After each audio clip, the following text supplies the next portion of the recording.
Hello there, welcome to Brass Tacks. I'm Zaka Jacob. It's going to be a week tomorrow since the Tawang clash. And now, the External Affairs Minister has exposed the dual designs of both China and Pakistan at the United Nations Security Council. He took on China for regularly blocking known and internationally proscribed terrorists like Hafiz Saeed and Masood Azhar. He also hit out at Pakistan, saying that a country that's harbored Osama bin Laden, the world's most dreaded terrorist at one point of time, should not be preaching to the world about how to combat terror. So the question is, and as Tawang has shown, it's not just a Pakistan question, but also the China threat, this twin threat from East and West.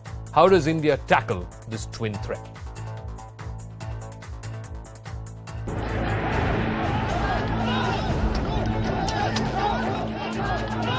After standing up to Beijing's belligerence in Arunachal Pradesh, India exposed China on the world stage.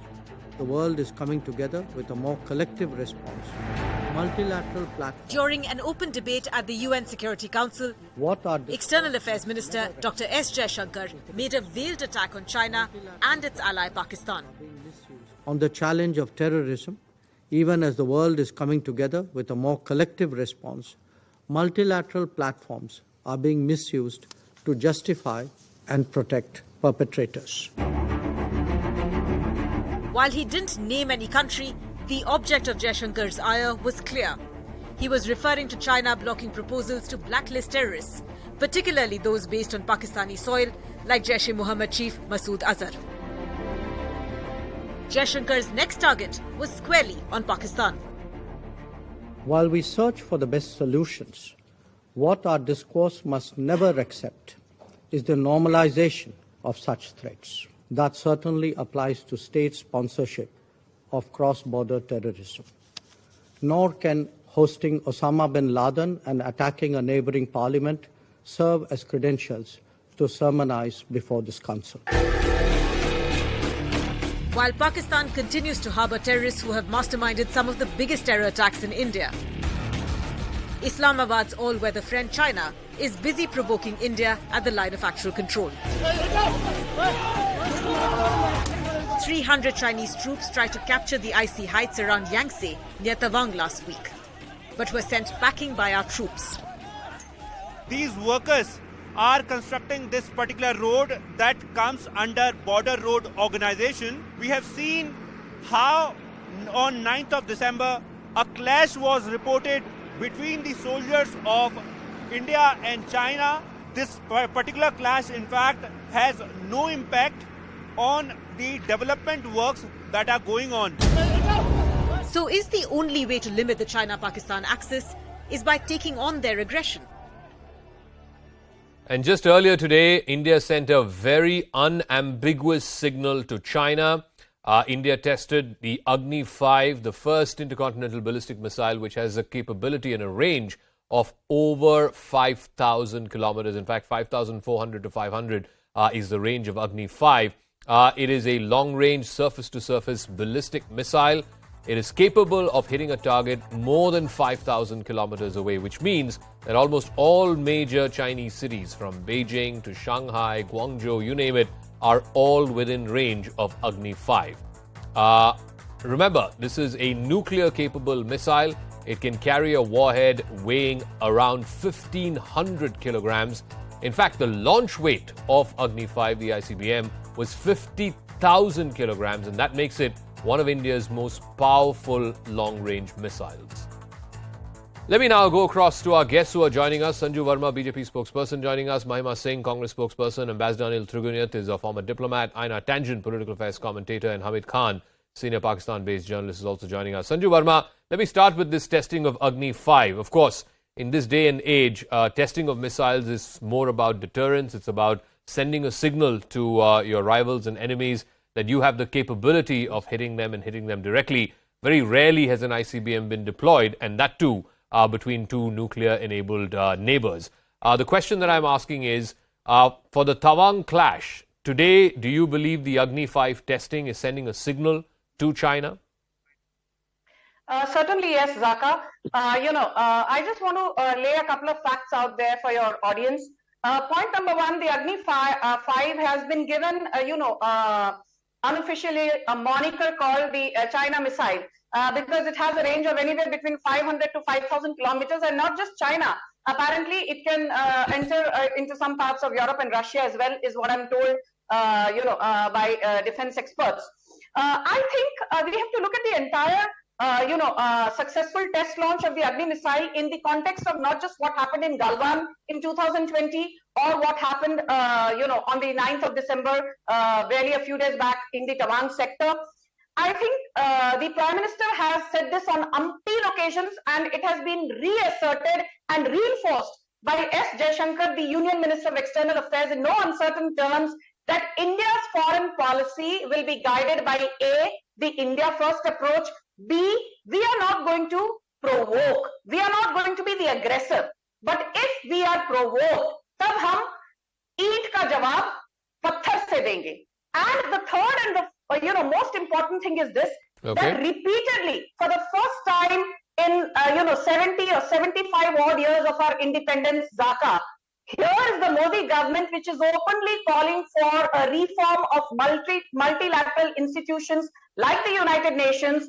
And even a couple of hours back, S. Jaishankar clearly said at the UN platform that we need to reform the United Nations. Sure. We need to ensure that the United Nations Security Council has more inclusivity in terms of participation and permanent membership. Sure. Of India has, of like course, India. been arguing that for a while now, for a number of years. But let me ask Mahima Singh, I want to come back to the question of the nuclear-capable ballistic missile that was tested today. Of course, again, our missile program has been there for a number of years, but the capability of hitting targets above 5,000 kilometers, which are characterized as long-range intercontinental ballistic missiles, would this send a signal to China that, look, this far and no further, that if you choose to escalate, we have the weapons in our arsenal that can hurt you? Good evening, all. Good evening, Mr. J. Yesterday I was on a debate with you, and the discussion was very carefully steered by you when you were talking about the kind of attacks that China is bringing upon us, and how the army really needs to prepare for this kind of an attack, what we saw on the 9th of December. And I think that's the correct approach to basically prepare ourselves, when we are facing the biggest geopolitical challenge today in terms of Indo-China relations that are seeing their lowest ebb indeed, because there has been no strategic dialogue at the highest levels of leadership over the past 8 years, especially. The sense of understanding that was gained, in the late 80s, the 1962, after the 1962 war, the Panchsheel principles that Nehruji's government had arrived at. Today the approach that the BJP has, Pawan Kheraji has rightly said that they would have called an Atal Bihari Vajpayee an anti-national also for raising those questions. Nehruji should have done that, but we did not do that. The approach that BJP has is keeping at bay the very stakeholders of national security, which is opposition parties. The BJP's approach should be to get everybody in confidence, to hold behind closed doors a confidential meeting with all stakeholders, with all the opposition parties, the Indian army, whoever's required to be there, and strategy, talk policy, talk international Fair policy. enough. I'm not going to argue against that, but I want to get a word in from Einar Tangen, who's joining us from Beijing. Einar, clearly it is no one's case that testing an ICBM would send or would deter China from carrying out the kind of attacks that it has done, whether it was in Tawang last week or whether it was in Galwan. This is a new pattern that China has found of suboptimal warfare, where you're not carrying lethal weaponry like guns or heavy armaments. You're keeping the pot boiling, as it were. India has, of course, responded to that, both in Galwan as well as in Tawang.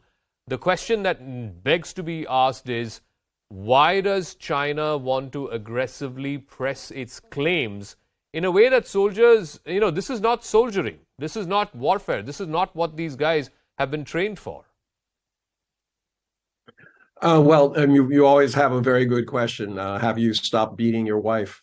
And quite frankly, I mean, there's not much new going on here. Shankar has renewed his a call for the UNSC and China to stop to take action on the list of terrorists that it's presented. The only thing new is, of course, the very minor infraction, which I notice is more for domestic politics in India. It's not even really mentioned in China.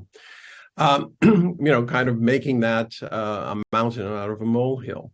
So the response by saying that some fisticuffs at the border, and we're not certain who started it, merits a response of a nuclear capable missile that can hit Beijing. I think that's a little bit asymmetrical, and it comes at a time which is very interesting. I would have thought Jaishankar, with India right now having its month-long chairmanship of the Security Council, but looking forward next year to the G20 and also the Shanghai Cooperation Organization, which it will also chair, would be looking for common ground as opposed to trying to bring more division across. So wait to see. It's not clear what his strategy is from the Chinese perspective, but obviously it's playing very well at home in India. Ambassador Triguniat, this is an important year, hugely important year for India. India is going to be hosting the G20. It's going to be hosting the SCO. Clearly, this is a test by Xi Jinping. This is a test by the Chinese as to India's wherewithal, its ability to push back, its ability to stand its ground, and yet at the same time to tell the world that we are an emerging power. We can host big-ticket events like the G20. We have it in us to deal with the situation at the border. This is a test. This is clearly a test. And forgive me if I'm wrong when I'm saying this, but I suspect that you will see more such, fisticuff kind of battles, if you will, in the run-up to G20. Well, thank you, Jaka. Well, yes, I mean, if you're Ambassador Triguniat, thank you. That, you are absolutely right, Zaka, as far as India is concerned. We have, despite the Chinese designs, we may have problems on the bilateral basis. We have followed dialogue diplomacy, but we also understand that China is not going to give up on these kind of tactics which it applies off and on and try to just create some kind of an asymmetric situation in the border that it is not able to do it since the Galwan times. On the other hand, wherever these multilateral organizations are concerned, or a plurilateral one, whether Shanghai Cooperation Organization, BRICS, or even RIC, we continue to cooperate on those regional security matters with China. And at the same time, in the United Nations, what Dr. Jaishankar said is absolutely correct. You see, the China talks from the rooftop that it wants to fight terrorism, and on the other hand, it just goes and covers up and puts technical hold on the number of terrorists one after the other, which shows that clearly that it is complicit with Pakistan, which in fact has terrorism as an instrument of its foreign policy against India for a very long time now. So I think that in that kind of a situation, only thing that India needs and has to continue to work on is a comprehensive deterrence and in terms of a comprehensive national power. And that may come by means of friendships, by means of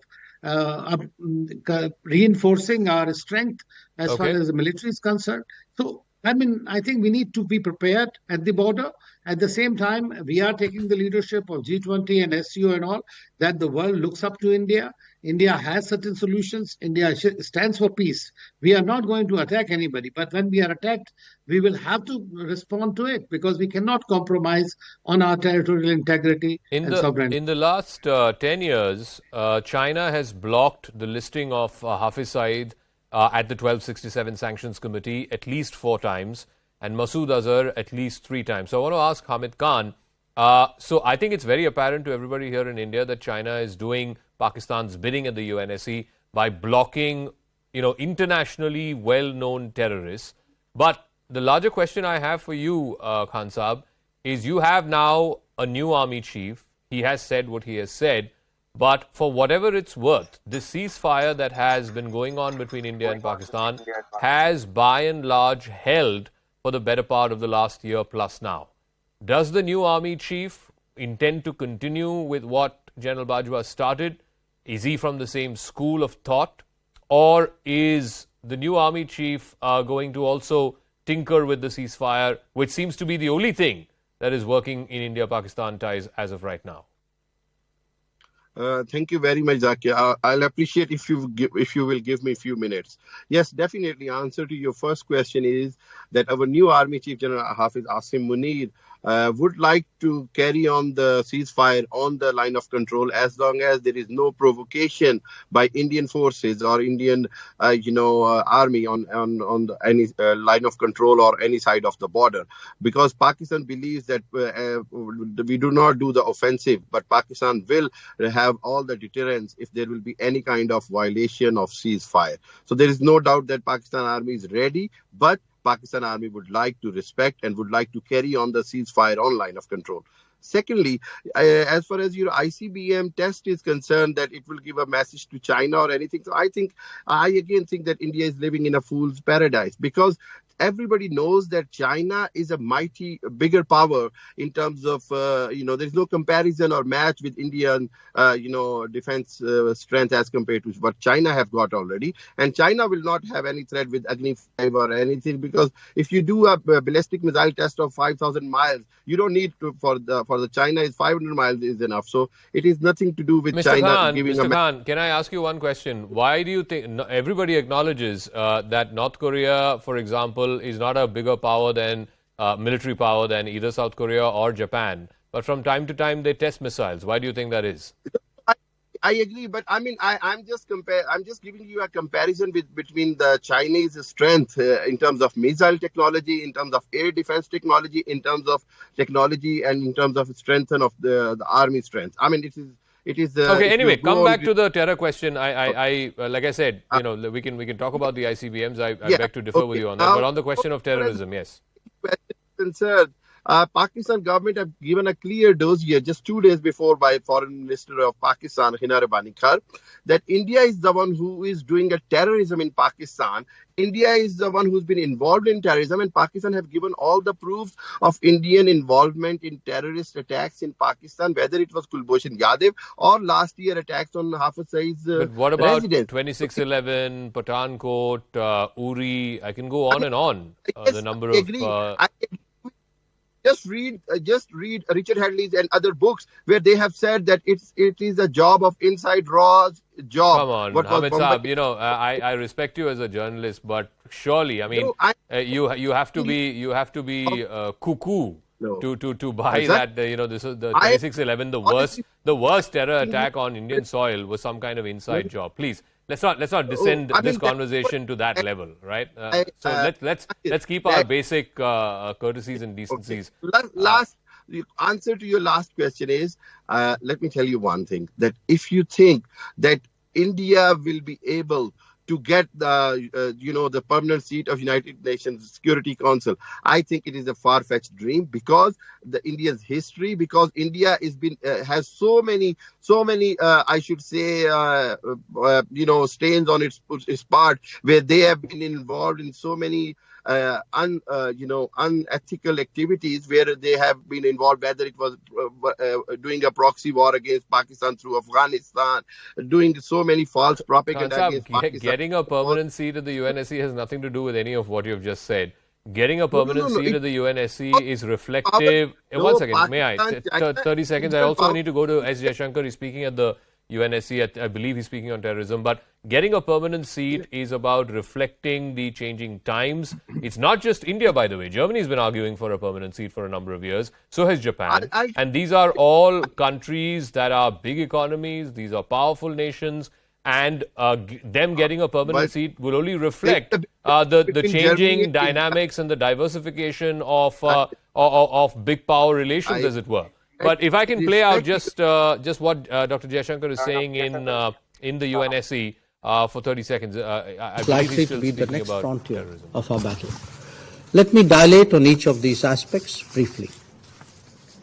By now, it is well established where and how terrorist organizations operate and under what kind of protection. Activities like recruitment, financing and motivation are often done in the open. The days when it could be said that we were unaware are now behind us. Consequently, assigning responsibility is that much easier. The response of the sponsors of terrorism is not to give up, but to conduct and execute their agenda at an arm's length. To do this, they create narratives of limitations and difficulties. We buy such explanations at our own peril. The suggestion that states who are apparently capable on everything else but are only helpless when it comes to terrorism is ludicrous. Accountability must therefore be the bedrock of counterterrorism. The working methods of relevant mechanisms... Bedrock of counterterrorism, that's the External Affairs Minister speaking at the United Nations Security Council. Let me come back to our guests. Sanju Verma, again, it comes back to you've had Pakistan for a number of years, was on the blacklist and then on the grey list, and now they've been taken off the grey list. So now there is no incentive, there is no squeeze on them to be seen as acting against these known terrorist elements, and therefore the pressure is off. Zaka, in the last couple of years, the Modi government has specifically said that our international foreign policy, the objective is to have the achievement of norms, which is basically new orientation for a reformed multilateral system. Because I think when you strengthen multilateral institutions, then democracies like India, which believe in the will of the people, they have a far better chance at maneuvering through the rough tumble of geopolitical upheavals. And the geopolitical situation has certainly changed post COVID and post the Russia-Ukraine conflict. The limited point I want to make is this. One of the gentlemen here was saying, China is a big economy, Bharat to kuch bhi nahi hai, India is nothing. I just want to say a couple of things. Today, Xi Jinping has seen his popularity ratings, whatever is available in the public domain, because they are not a transparent country, to abysmal lows. When the entire world is coming to terms with normalcy post-COVID, large parts of Beijing are still grappling with a lockdown. For the first time in 30 years, China is going to be facing the worst recession ever, likely to grow at less than 2.5% this year and likely to grow in negative digits next year. And have you noticed how rattled China is? There was a blast in Kabul. And whom did China blame? China blamed India. US imposed sanctions against some Chinese officials in TAR, Tibetan Autonomous Region. Whom did China blame? It blamed India. But China should realize that India is no longer willing to be cattle fodder or a scapegoat. And increasingly, China finds itself isolated. Just like Kashmir has been completely taken out of Indo-Pak bilateral equation, China has also been isolated slowly but steadfastly by the Modi government, and I think that is no mean achievement. Let me ask Aina Tanjan.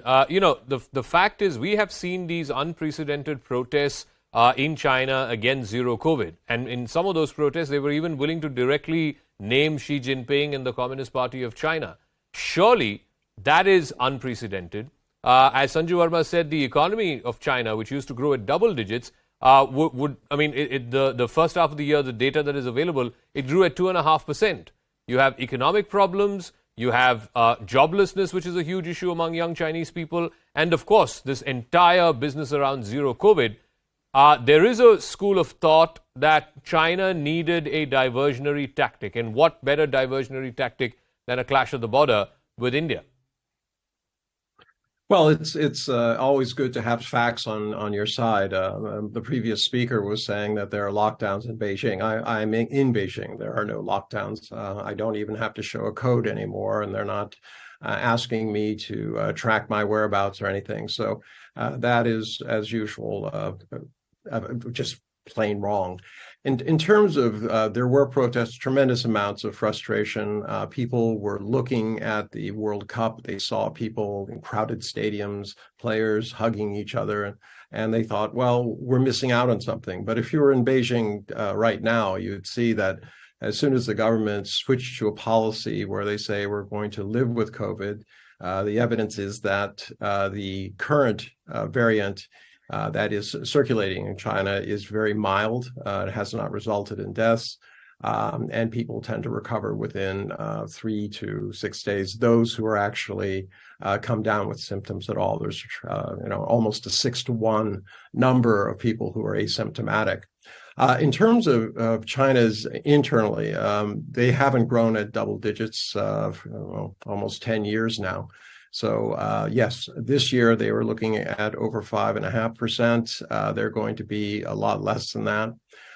They're trying their best to manage their economy, but they're the only major economy that was able to actually grow their GDP every single year, contributed half of the world's growth during that period, and also managed to keep the number of lives lost under 6,000. So, at this juncture in the United States, there are about almost 500 people a day who are dying. So in a 2-week period in the United States right now, when things are, quote, normal, there are more people dying over 2 weeks than the entire 3 years that China was there. So I think it's overstated that Xi Jinping is unpopular and that let me ask Mahima Singh, it's not like such incursions or such violent, aggressive pressing of claims did not happen when the UPA was in power.